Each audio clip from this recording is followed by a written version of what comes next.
সুপ্রিয় দর্শক, আসসালামু আলাইকুম রহমতুল্লাহি বারাকাতু।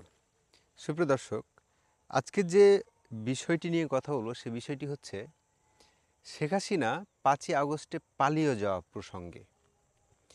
শেখ হাসিনা যে ৫ই আগস্টে পালিয়ে গেছেন, ৫ই আগস্টে যদি পালিয়ে না গিয়ে উনি সেনাবাহিনীর কাছে আত্মসমর্পণ করতেন কিংবা উনি আহ, স্বেচ্ছা কারাবরণ করতেন কিংবা উনি যদি যে কোনো ওয়েতে বাংলাদেশে থেকে যেতেন, তাহলে কি ঘটতে পারতো কি ঘটতে পারতো না। দেখুন, আজকে আমরা গত কয়েকদিনে বা গত ৫-৬ মাসে আমরা বিভিন্ন সময় বিভিন্ন কথা বলেছি যে শেখ হাসিনা তার এত বড় বিপুল সংখ্যক সমর্থক গোষ্ঠীকে মাঠে রেখে বা বাংলাদেশে রেখে উনি চলে গেলেন, তাদেরকে বিপদে ফেলে চলে গেলেন। আসলে দেখুন, বিষয়টা হচ্ছে এখানে জীবন মরণের খেলা। আজকে তার প্রমাণ হলো শেখ হাসিনা পালিয়ে গেছে পালিয়ে গেছে হচ্ছে গত ৬ মাস আগে।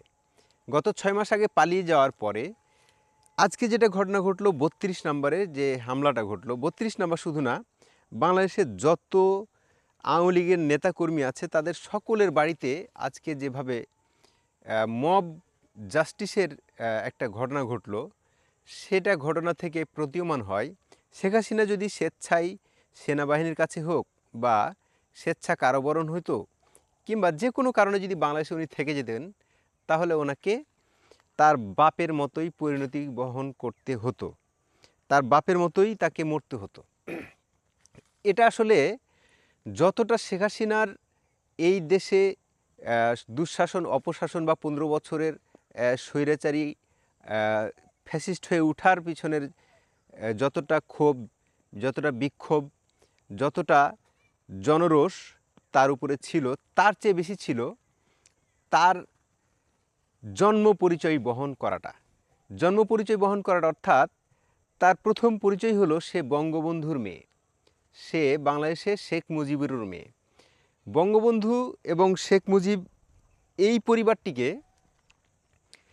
যখন ৭৫ সালে একেবারে ফিনিশড করে দেওয়া হলো, একদম নির্বংশ করে দেওয়া হলো, শেখ হাসিনা এবং শেখ রেহানা দেশের বাইরে ছিল।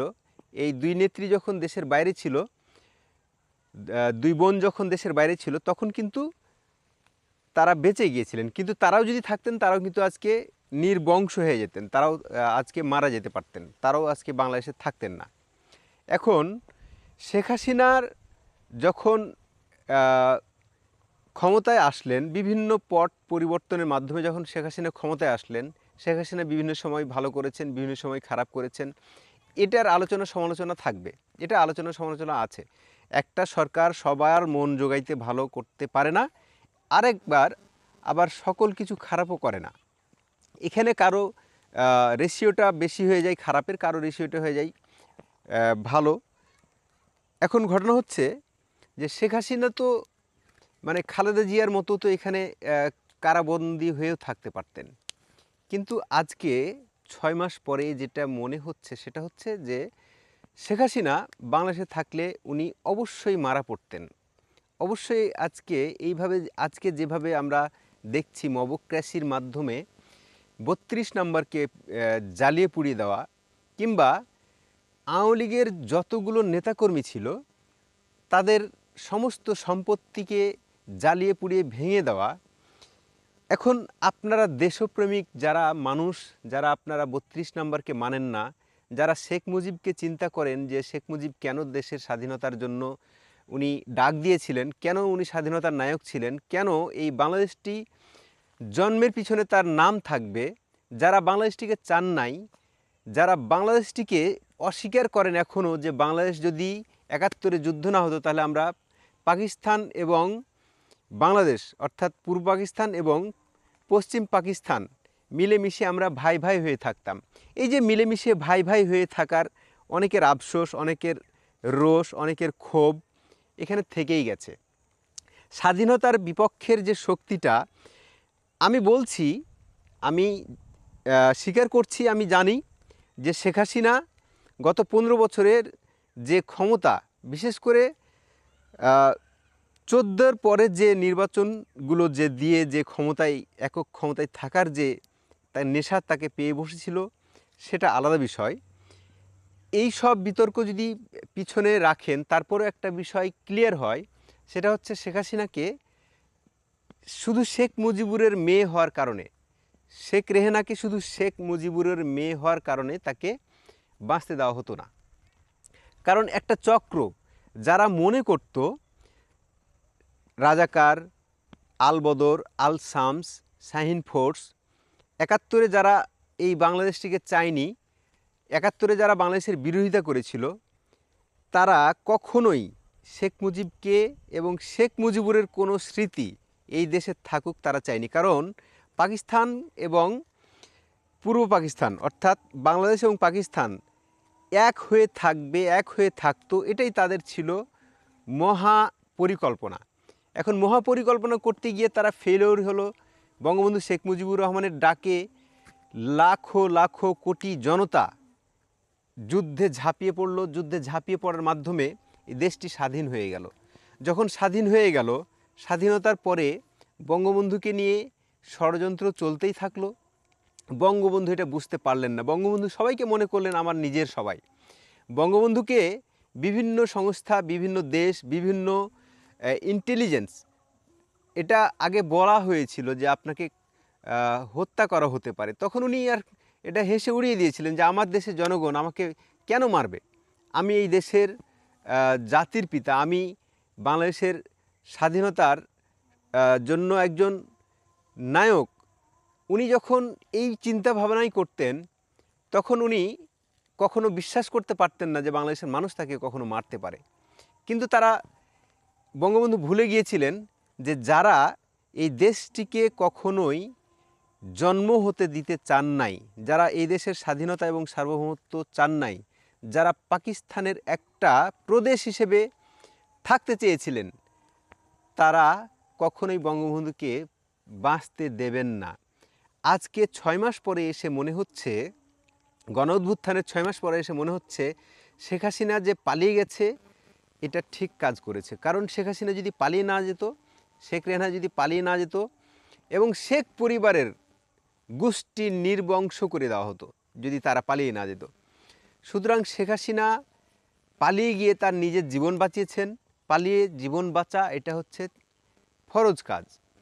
যেভাবে হোক জীবন বাঁচা হচ্ছে একটা ফরজ কাজ।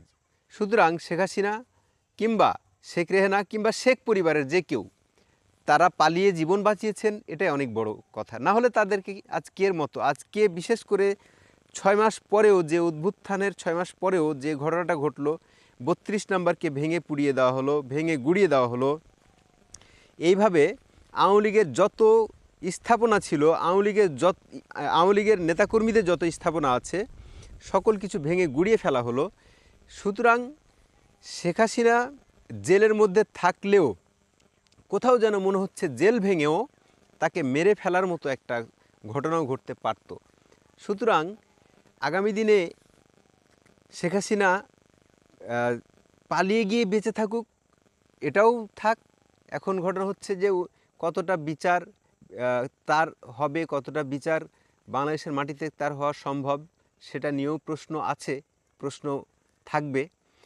কখনোই কোনো সরকার এসে নিরপেক্ষ থাকতে পারেনি এবং কোনো সরকার এসে নিরপেক্ষ একটা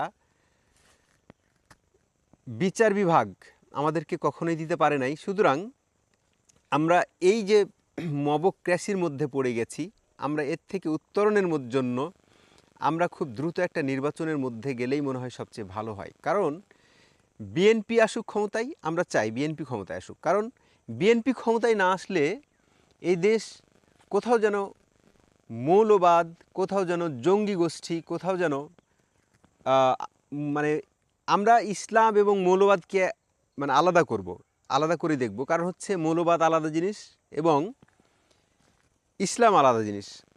আমরা ভাই নামাজ কালাম পড়ি, আমরা সাধারণ মুসলিম, কিন্তু এই সব ধরো মারো কাটো ছিঁড়ো এইসবের মধ্যে আমরা নেই এবং ইসলাম সেটা সাপোর্ট করে না, ইসলাম সেটা সমর্থন করে না, বাংলাদেশের বিদ্যমান আইনও সেটা সমর্থন করে না। এই যে 32 নম্বর আজকে ভাঙা হলো, 32 নম্বর আপনি ভাঙলেন কেন? আওয়ামী লীগের যতগুলো প্রতিষ্ঠান ছিল আপনি ভাঙবেন কেন? এগুলো রাষ্ট্রের সব সম্পদ, আপনি রাষ্ট্রীয় ঘরে আপনি সব বুঝিয়ে দেন, রাষ্ট্র সেগুলো কি করবে? রাষ্ট্র বুঝুক। রাষ্ট্র যদি কোনো কাউকে কিছু পুনর্বাসন করতে চায়, এখানে রাষ্ট্র যদি কিছু করতে চায়, তো রাষ্ট্রের এটা উন্নয়ন হবে। আজকে এগুলো ভেঙে চুরে কোটি কোটি টাকার, হাজার হাজার কোটি টাকার সম্পত্তি নষ্ট করা, এটা বাংলাদেশের ক্ষতি নয়? যারা এইসব করছেন তারা কোন চরিত্র সামনে আসছেন, নিয়ে আসছেন, আমরা খুব ভালো করে জানি, বাংলাদেশের মানুষ জানে। তবুও তারা আজকে নির্বিকার, তারা আজকে কথা বলতে পারে না, কথা বলবে না, কথা বলার ভাষা নেই। আর যাদের ভাষা আছে তাদেরকে হয়তো বেশি দিন কথা বলতে দেওয়া হবে না। এটাই বাস্তবতা। আজকে গণমাধ্যমের স্বাধীনতা নেই। কোথায় স্বাধীনতা? বাংলাদেশ সরকার এই যে বুলডোজার কর্মসূচি পালন করা হলো, ৩২ নম্বর ভাঙা হলো, বাংলাদেশ সরকার নিশ্চুপ। আরে ভাই, যত বড় শত্রুর বাড়ি হোক, সেটা শত্রু নেই ভেবে আপনি শত্রুর বাড়িটা ভেঙে ফেলবেন? আপনি অধিগ্রহণ করেন, সরকার আপনার এটা অন্য কিছু করুক, সরকার নিজের কাজে লাগাক, কিন্তু এইভাবে মবক্রেসি করে ভেঙে ফেলা, এই কোন ধরনের মৌলবাদের উত্থানের মধ্যে আমরা পড়লাম জানি না। আগামী দিনে কি দেখতে হবে, আরও কি হবে তাও জানি না। শুধু এটুকু বুঝতেছি যে বাংলাদেশে যত দ্রুত একটা নির্বাচিত সরকার না আসবে ততদিন এইসব থামবে না। সুপ্রিয় দর্শক, আপনারা ভালো থাকবেন, সুস্থ থাকবেন। কথা হবে অন্য কোনো একটি ভিডিওতে। সে অপেক্ষায় ভালো থাকবেন, চ্যানেলটি সাবস্ক্রাইব করবেন। আসসালামু আলাইকুম রহমতুল্লাহি ওয়া বারাকাতুহু।